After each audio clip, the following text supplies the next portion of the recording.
Right now, you are not choosing your emotions. Not the one you felt this morning, not the one you're feeling right now, and not the next one that's already forming, the one you can't even name. And understanding this can completely change how you deal with anxiety, stress, and overthinking. So here's a question that begins to unravel a familiar assumption.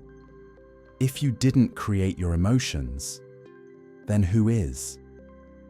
Wisdom traditions, such as Buddhism and even neuroscience, point somewhere unexpected. And if they're right, you are not who you think you are. You didn't decide to feel what you're feeling right now, not the tension in your chest or that quiet restlessness in the background, not even the emotion deep in your belly. It just showed up, like it was already running the show before you even noticed. Because if emotions are not fully your decision, then most of what you think of as you is happening automatically. Let that sit for a second. And imagine this. You're in traffic, calm, neutral. Then suddenly someone cuts you off, and something shifts. You didn't approve it. You didn't decide on it. It happened first, and the you who explains it came later. Right now, just notice. Where is your emotional state sitting in your body? In the chest, stomach, face? Don't analyze it. Just notice. Because this is the first insight Buddhism points to. Emotions don't begin as stories. They begin as raw sensation and interpretation happening instantly. And this is where things get strange. Because if it appears automatically, how much of it is really you?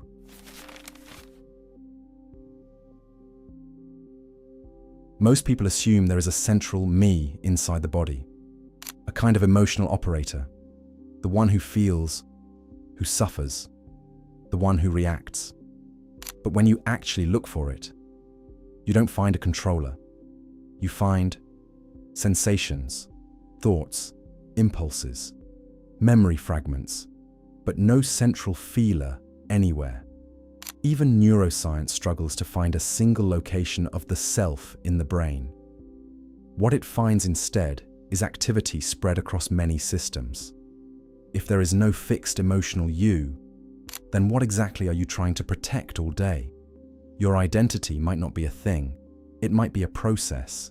Try this. Think of a moment you were deeply angry. Now ask, where is that anger now? You can't find it, only memory of it. So what happened to the you that was angry? This is where Buddhism introduces something radical, and neuroscience points in a similar direction. The self is not a thing. Instead, it is a flow. It is part of a system, a pattern of arising conditions, and emotions are part of that flow. Not something you own or possess, just something that arises and passes. But if there is no fixed self experiencing emotions, then what is awareness, and why does it feel like something is always watching? There is something in you that notices everything, the sadness and the anger, the joy, even the confusion about all of it, and it never gets destroyed by what it sees. Awareness doesn't always feel peaceful. Sometimes it feels like nothing, and that can be unsettling. But if awareness is always intact, then you are not as fragile as your emotions suggest. Think of your mind like weather. Storms come and storms go, but the sky doesn't break when it rains. In awareness, you don't get lost in the storm because you are the space that holds it. Neuroscience actually mirrors this. When people train attention through meditation, the brain regions tied to emotional over-identification become less dominant.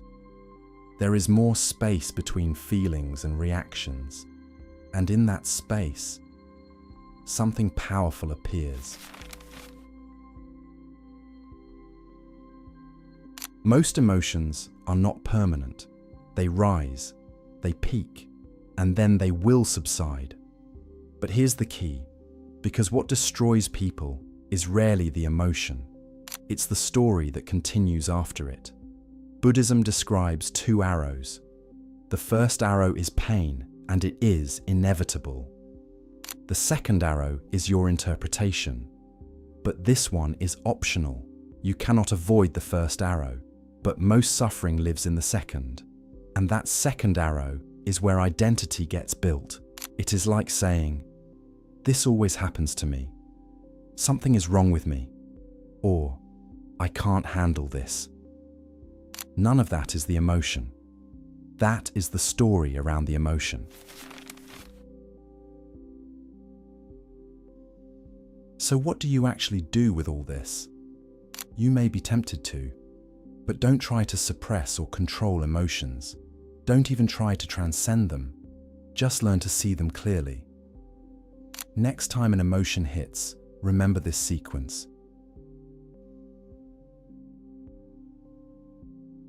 Try this with me. Take a breath and pause. Notice any feeling that's here, even something subtle. Instead of analyzing it, just ask, where is it in the body? You don't have to name the exact emotion. Sometimes it's not clear.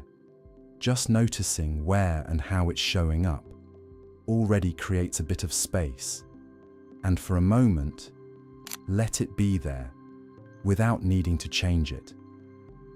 Because this small shift changes the relationship between you and your entire emotional life. You're no longer caught inside the wave, but now you're aware of it. So if emotions are not fully you, and if the self cannot be found as a fixed thing, then what are you? Maybe not an object inside experience, but the awareness in which experience unfolds, like a wave that is both separate in form and part of the whole. Because every moment you stop identifying with emotional storms, you regain clarity, not by escaping life, but by simply taking one small step back and seeing it more clearly. If this perspective resonated with you, this channel explores intersections like these: neuroscience of emotion, wisdom traditions, consciousness and identity, and modern mindfulness practice. And if you're looking for guided tools that help you actually practice this, not just understand it, I've linked a few meditation apps and books below that align with this kind of awareness-based approach. And if you want to go deeper into this series, we'll see you in the next video.